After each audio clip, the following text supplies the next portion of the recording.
نحمده ونصلي على رسوله الكريم اما بعد فاعوذ بالله من الشيطان الرجيم بسم الله الرحمن الرحيم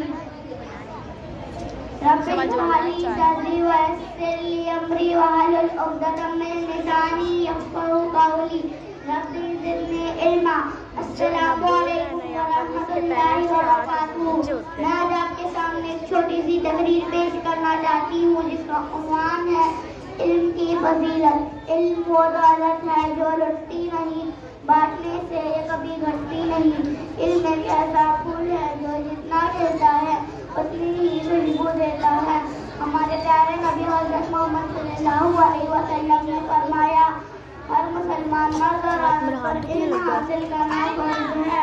ہمارے پیارے نبی حضرت محمد صلی اللہ علیہ وسلم فرماتے ہیں علم حاصل کرو ماں کی گود سے قبضہ کر.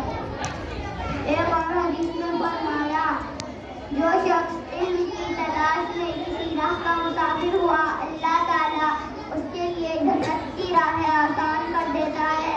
آخر میں یہی کہنا چاہوں گی کہ نور علم کو پھیلانا ہے، ان جہالت کے اندھیروں کو پھر مٹانا ہے. وما علینا الا البلاغ المبین. وآخر دعوانا ان الحمد للہ رب العالمین.